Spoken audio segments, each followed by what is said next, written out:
This session will help you to use your leadership skills to recruit and lead volunteers. Upon completion of this session, you will know how many volunteers you need, where to look for volunteers, how to get volunteers involved, and be able to lead volunteers in service.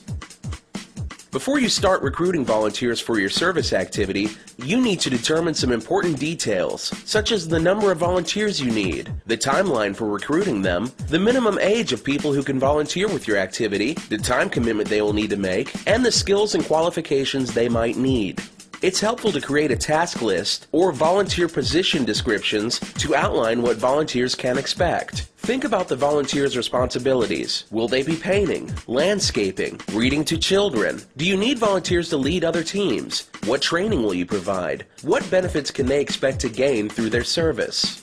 Think about your own volunteer experiences, good and bad, and all of the things you wish you'd known before you volunteered. Make sure you can provide that same information for people who might volunteer with you.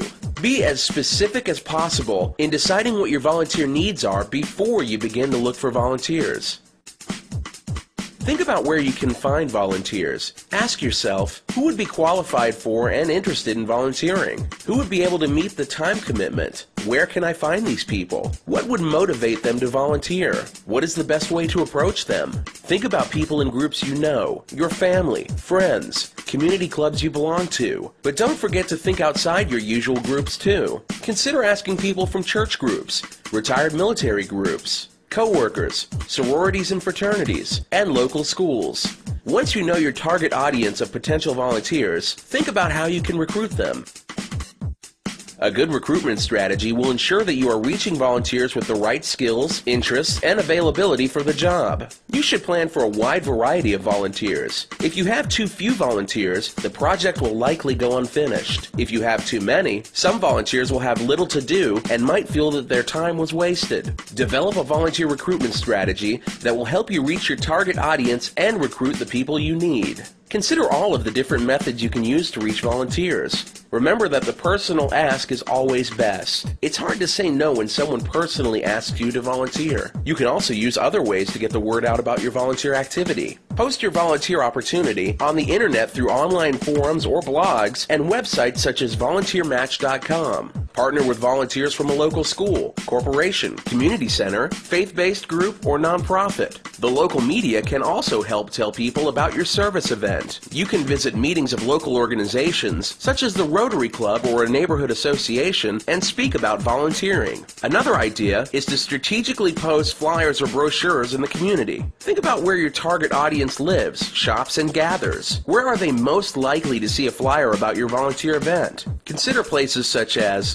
grocery store billboards, public transit stations, community centers, doctor's offices, job counseling offices, schools, hair salons and barbershops, and restaurants. Remember that anyone can be a volunteer. Not all volunteers are the same, and not all types of volunteer activities will appeal to all groups. So have diverse activities available, and target your recruitment in ways that will appeal to different groups.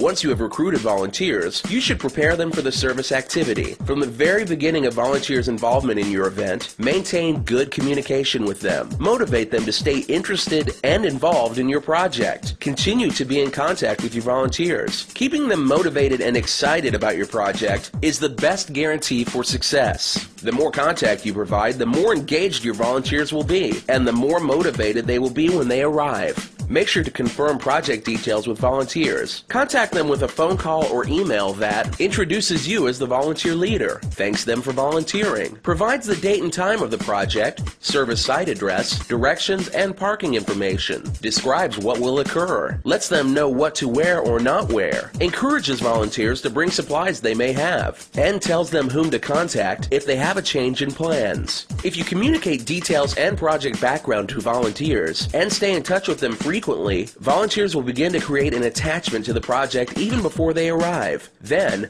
they will be more likely to show up on the day of the project and want to stay involved for future volunteer opportunities. On the day of your service activity, it's your job to make sure the project runs smoothly and that the volunteers have a good experience. Begin by greeting volunteers as they arrive and having a designated place for them to check in. Use name tags and get to know your volunteers. Introduce volunteers to one another and encourage interaction. Also, make sure that you take time before work begins to orient and train volunteers. Give an overview of the agency or school you're helping and how your work will impact the organization and the community. You can also discuss the issue you are addressing, such as homelessness, education, or the environment. These simple things will help volunteers see the effect of their work, understand the issue in the community, and feel connected to the service. Orientation should also include a look at the goals and agenda for the day, so that volunteers understand what to expect and know what is expected of them. If necessary, take time to train volunteers for specialized tasks or skills they will need to be successful in their work. Most importantly, make sure that every volunteer has something meaningful to do. During the day, be sure to maintain a personal connection with them.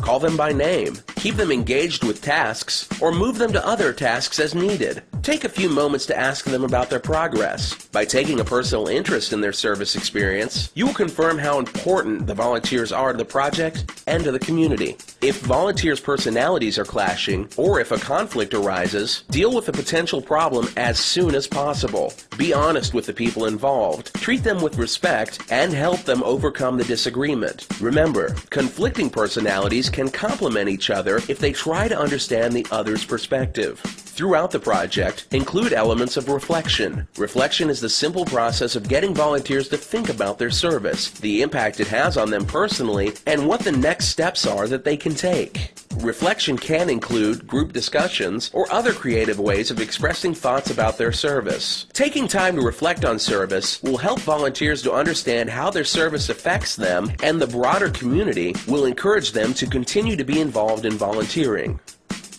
Volunteer leaders can be the change in their communities by recruiting and leading other volunteers in meaningful service. Through targeted recruitment, frequent communication, thorough orientation, and intentional reflection, you can lead others to make a real impact on their community. Be sure to check the Hands-On Network website for tools and resources to help you succeed in your leadership role. Work with your local Hands-On Action Center or other community groups. Plan your service event, recruit others to join you, and then volunteer together to be the change.